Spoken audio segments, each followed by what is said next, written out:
Welcome to West Virginia State University, NASA SEMA. Today we're going to make a rover, and not just any type of rover, a balloon-powered rover.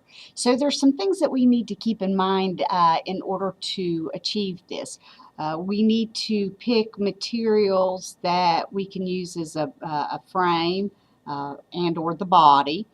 We need something to use for the axle, for the wheels, and hub. Sometimes the wheels can double as the hub, just like the body can double as a frame.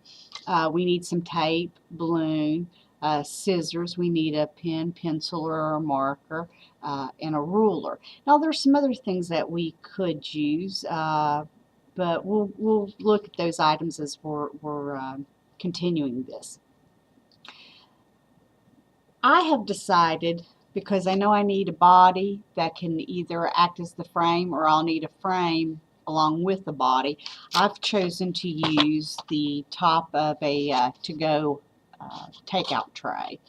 So that is the first piece, so I can use that as my body and frame.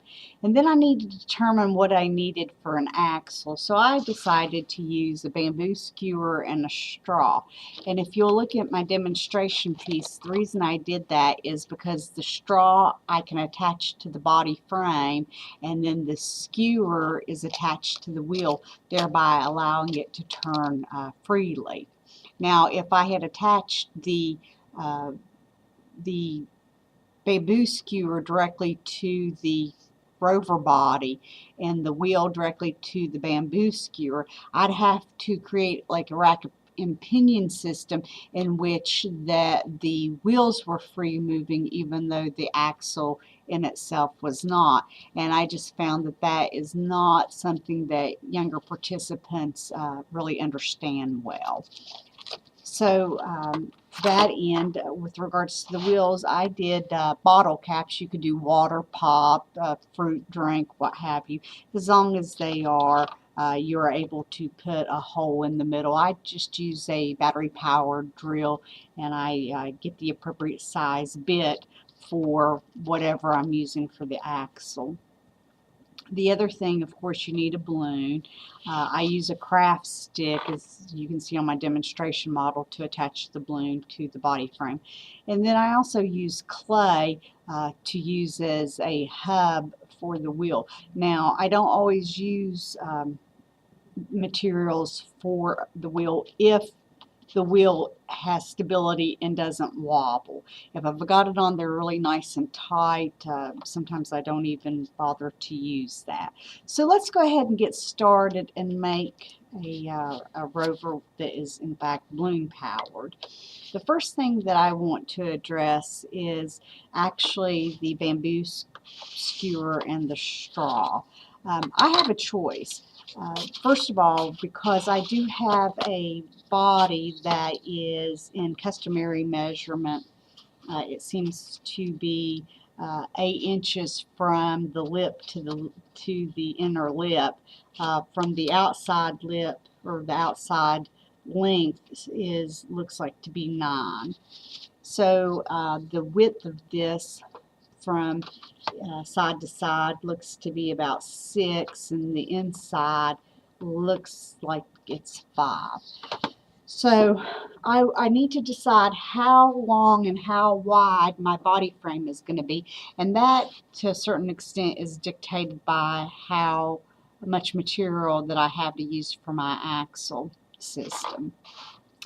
What I've decided to do in order to save on resources and to give my students a better, particularly my younger students, a better opportunity to use a ruler for linear measurement, I asked them to measure and cut the items in half, and then determining on those measurements the size their body needs to be. So in this case, first of all, when I give these to my students, I normally just go ahead and I cut off this sharp end, particularly if there's concern that they're going to stab themselves or others. So this one's 9 inches long. So what I would ask my students to do is measure that in half, and of course that's going to be 4.5 inches. Now my straw is 8 inches, and so its half mark is 4. So I will have a 1/4 of an inch on each side of my wheel in order to clear it and have free movement, as demonstrated. You want some difference between the length of the straw and the axle to have clearance, and so it'll have that ability to rotate freely. So now that I've got my 2 measurements, I will then have my students cut the straw where it's been marked. And then with regards to this, I will walk around and I'll score this for them, and then I just have them break it in half. So now we have that set up, and we've got our wheels over here.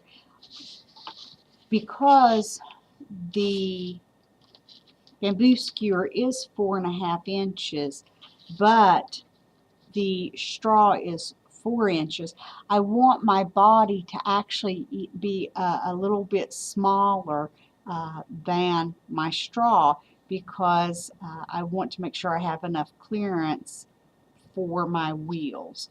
So what I tell students, first and foremost, determine how much of this they're going to use. Again, we're going to remeasure this and see that this is 6 inches wide and approximately 9 inches long. So if I cut inside, it's going to be about 7.5 inches long and 4.5, 5 wide. It just depends. Am I measuring from here to here, or here to here, or from here to here, or from here to here? So what most of my students determine is they want to go ahead and work with the inside of this tray. So I tell them, well, go ahead and cut it.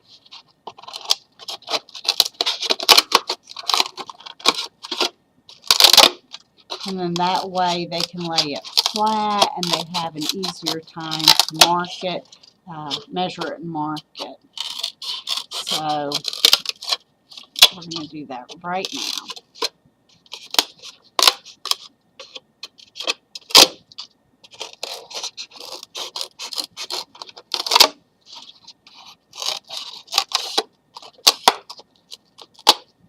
So now we have this stuff cut away. Now this is a straight edge, this is a straight edge, this is a straight edge. You notice this is not, it's got this little bend in it from where we had the clasp where we could shut the lid to the body for the to-go container. So let's go ahead and determine how long we want this. Again, this is, it looks like 7 1/4, well, probably 7 2/16. So is how long it is. We want enough room so the wheels don't rub up against each other. So if we look at our demonstration model, it looks like it was basically on the 1 inch mark and 3 inch mark respectively. So the whole body of this seems to be about 4.5 inches long. So let's go ahead and have mark this for 4.5 inches. That's how long we want it. And we notice that our body is actually 3 inches wide from wheel to wheel, 4.5 inches almost. So let's go ahead and mark this for 3 inches. We want to go ahead and make our lines. Make sure that it's straight before we cut.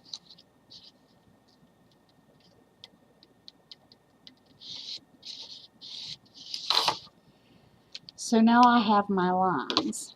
Now with the excess material, I'll save that and we'll do some other projects with it. So we're going to cut this out.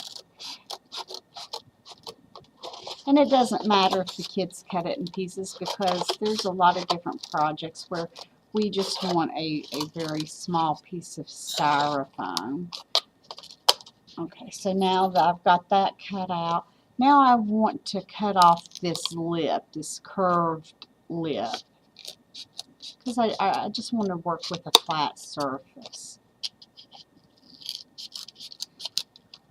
And that didn't change my measurements because I measured from the inside. So now I have that. Now I want to put my straws, so I need to measure where I'm going to lay my straws. If you look at the demonstration, it was basically on the 1-inch mark and the 3-inch mark. But I can choose where I want to put it.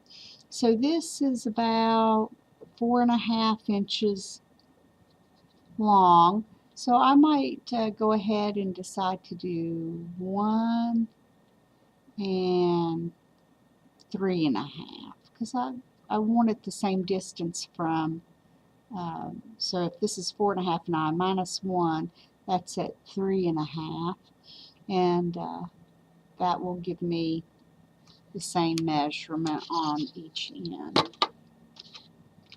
1 inch.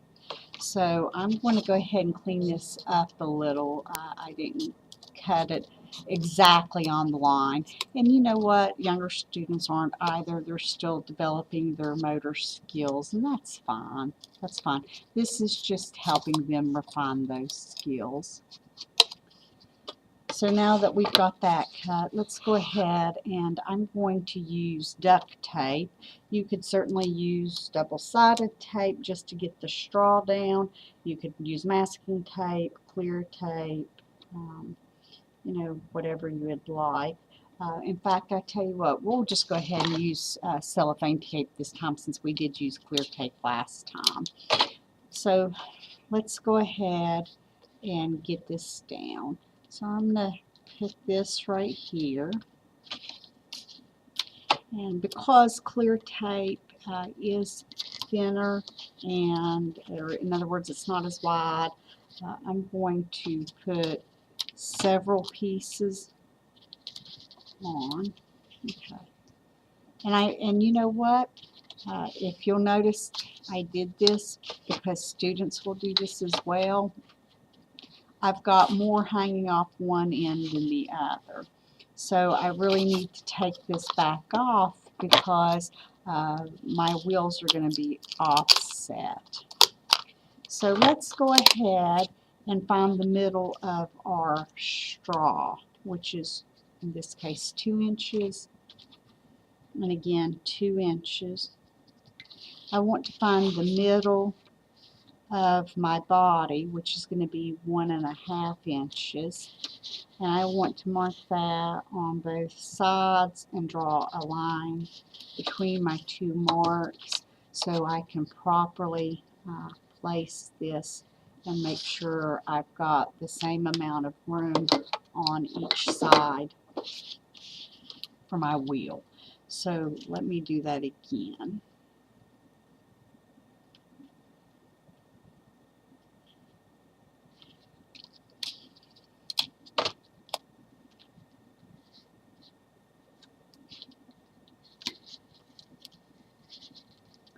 Okay, now I have the same length hanging over the side of my body,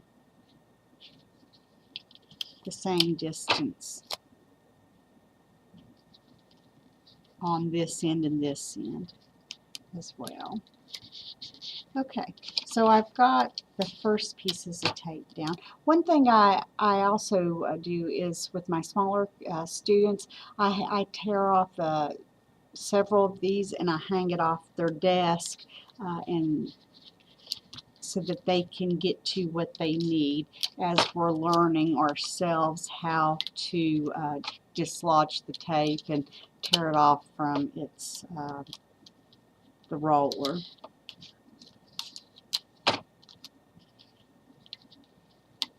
So now I've got this taped down pretty good, and I feel pretty good with how it's looking thus far. So now what I need to do is put the wheels on. I want to put one wheel on each side. You can see I've got a lot of play in this, so I'm going to go ahead and I'm going to take some clay and I'm going to put my hub. And come tomorrow, this clay will dry really nicely. So I want to make sure that I have the same clearance on each side, because again, I don't want one wheel offset from another, and I don't want these wheels pushed so tightly against the straw that they're unable to turn, but I want it pushed tight enough to where it doesn't wobble or fall off.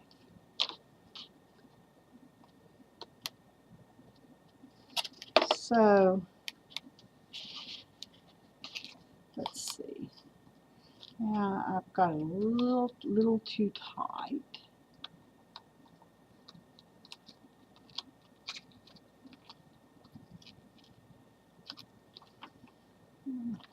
Let's see. Okay, looks like I've got some pretty good clearance now. Yeah.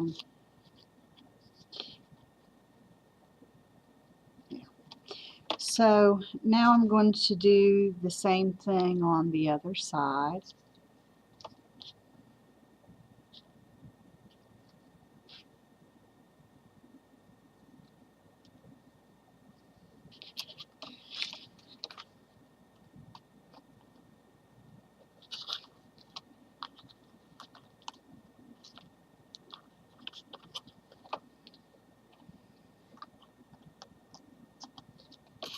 If you have difficulty, for instance, your wheels are wobbly, like I said, the clay, or if you've got enough clearance, rubber bands work real well.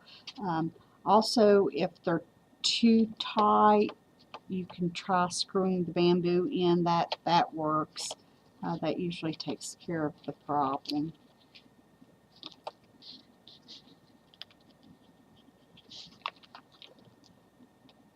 Tape. I've had students tape. That also works.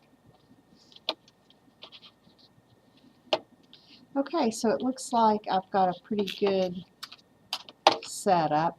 Now I just need to put my solar power on here. I want to also take time to show you how measurement matters. This is middle school level. As you can see, they're working with gear trains, and they are working with simple circuitry. And by the time they are getting out of middle school into high school, then we start working with circuit boards and things of that nature. And not only does exact measurement matter at these levels, but weight is also very important. So to that end, I tell my students, my younger elementary school students, weight matters, measurement matters. We don't want something so heavy that it doesn't move, but we want it to do whatever it is that we've tasked it to do. In this case, the only task this has is to move forward. This, however, doubles. This was a if by land and by sea. So this was made to not only travel by land, but there's another piece with this that it goes on and it can actually travel in water. So weight on this was a severe issue, just to give an example. So also, if this is very weighted down, for instance, I was not using lightweight materials, my balloon is not going to be as effective for its power source. So weight and measurement matter. So right here, let's go ahead and attach this. What I do is I take the balloon and I have probably at least the first portion of my finger worth of room, and then I take some duct tape or other type of tape, and I prefer masking tape or duct tape, but you could use cellophane for this, and I loosely have my students or myself, we tape this. So we have some room. It's just taped enough to hold onto the craft stick, but not to impede the air going in or out of the balloon. So as you can see, I can put part of my finger down in it, and what we'll do is we will tape that to this. And again, I prefer duct tape, but again, you can use cellophane or what have you. So we'll go ahead and do the cellophane for this one. I just have a tendency to reach for my duct tape or my masking tape. So I'm going to go ahead and really try to tape this down there pretty well. And your choice of tape also is dependent on the materials you're using. So, for instance, there's some types of styrofoam duct tape, and that does not hold well with. It takes a little bit more to get things done. So let's go ahead and try this and see how it works. We want to just blow into this. We want to make sure our students aren't blowing into each other's because we want to avoid our students getting sick.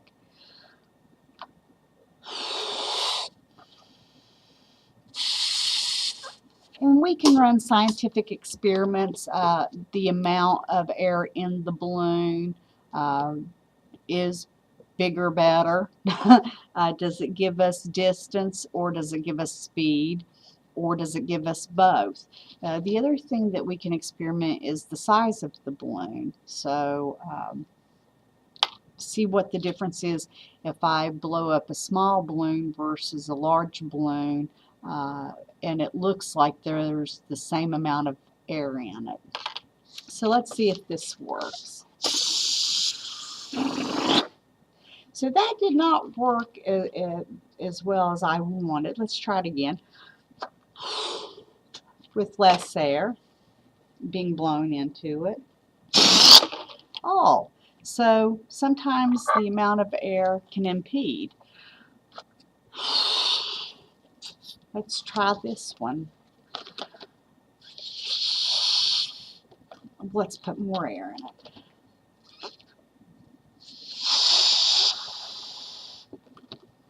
So this has more air in it. That rolls better. So I had more air in this one than this one, and it worked in a certain way. So sometimes what we see is I had this blown up really large and it didn't work real well, and I put less air in it and it worked better, but then when I put more air in this one, it worked better.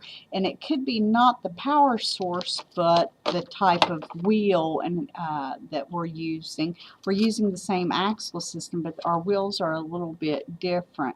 If you'll notice, this has little indentations very close together. This one, it's a little further apart. So this is a really wonderful opportunity to explore why certain things work better than others. So I hope you've enjoyed our presentation today and are inspired to not only design and engineer your own Rover Rover balloon powered vehicle, but it's inspired you to investigate with different balloon sizes, blowing those balloons up with a different amount of air, and using different materials for your Rover build to see if that also impacts the way these vehicles move. Again, thank you and have a great day.